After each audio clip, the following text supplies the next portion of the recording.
High, আমি জিতেন্দ্রনাথ জানা। আজ তোমাদেরকে একটা মজার গল্প বলবো।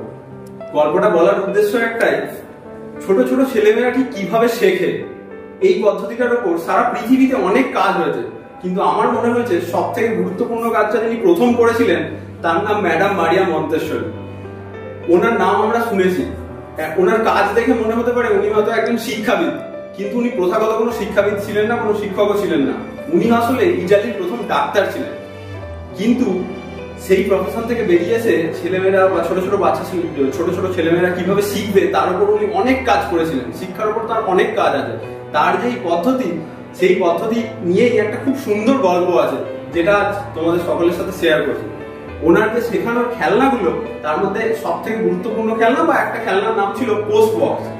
খেলনাটা কিরকম ছিল? একটা আয়তাকার বাক্স, যার মধ্যে অনেকগুলো শেপ কাটা থাকতো। কোথাও ত্রিভুজ, কোথাও গোল করা আছে, গোল করে একটা ছিদ্র করা আছে, কোথাও আয়তাকার কাটা আছে, কোথাও বর্গাকার ছিদ্র করা আছে। আর এই বক্সের মধ্যে ছাত্রছাত্রীদের কি করতে হতো না, যেটা স্কোয়ার বা বর্গ করা আছে তার মধ্যে এরকম একটা ঘনককে পোস্ট করে দিতে হবে। যেটা ত্রিভুজাকার কাটা আছে তার মধ্যে এরকম একটা প্রিজমকে পোস্ট করতে হবে। অর্থাৎ যেটা যেরকম শেপ সেটা দেখে স্টুডেন্টকে তার মধ্যে পোস্ট করে দিতে হবে। যদি কোথাও গোল কাটা থাকে একটা বল পোস্ট করতে পারে বা চোঙ পোস্ট করে দিতে পারে, এরকম ব্যাপার। তো উনি যখন ছাত্রছাত্রীদের নিয়ে এরকম পোস্ট বক্সটা দিয়ে খেলতে দিয়েছেন, সেই সময় সবাই খেলায় মত্ত হয়ে গেছে। ওনার স্কুলের ঠিক পাশেই, মানে যেখানে এই প্রয়োগটা হচ্ছিল তার পাশেই একজন পাদ্রী ছিলেন। তিনি মাঝে মাঝেই দেখতে আসছেন যে ছেলেমেয়েরা কিরকম শিখছে, আর যখনই আসতেন কিছু কিছু উপহার নিয়ে আসতেন তাদের জন্য। তো সেদিন তিনি কিছু চকলেট এনেছিলেন। তো সব বাচ্চারা যখন চকলেটের জন্য চলে এসেছে, একটি বাচ্চা মেয়ে সে তখন ওই পোস্ট বক্স নিয়ে খেলে যাচ্ছে আর পোস্ট বক্সের মধ্যে পোস্ট করে যাচ্ছে। তো মন্তেশ্বরী সেটা দেখতে পেলেন এবং বললেন, এই বাচ্চাটাকে তোমরা ঘিরে ধরো সবাই মিলে আর গান গাইতে থাকো।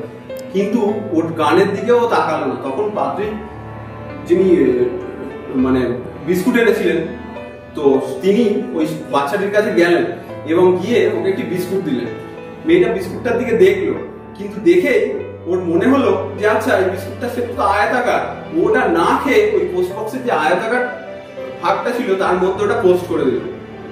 কি অসাধারণ গল্প!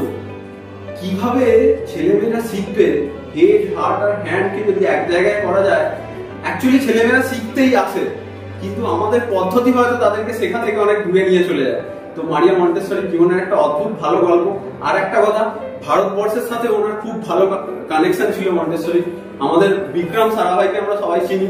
বিক্রম সারাভাইয়ের বাবা আম্বালাল সারাভাই যখন লন্ডন থেকে ফেরেন, তখন একবার মারিয়া মন্তেশ্বরীর একটা বই ওনার হাতে পড়ে এবং উনি শিক্ষার এই নতুন পদ্ধতিটা ভারতবর্ষে আনার চেষ্টা করেন এবং ভারতবর্ষে উনি প্রথমে এই মন্তেশ্বরী এডুকেশনের ব্যাপারটাকে নিয়ে আসেন এবং ওনার বাড়ির ছেলে মেয়েদের জন্য এই ব্যাপারটাকে চালু করেন। তারপর মন্তেশ্বরী কয়েকবার ভারতবর্ষে এসেছিলেন এবং মন্তেশ্বরীর এই পদ্ধতি এবং এই খেলনাগুলো আজও খুব ইম্প্যাক্ট ফেলে এডুকেশনের সিস্টেমের উপর, বা খুবই কার্যকরী আর কি। এটা প্রথম চাইল্ড সেন্ট্রিক একটা ব্যাপার ছিল, যেটা আজও সমানভাবে প্রাসঙ্গিক।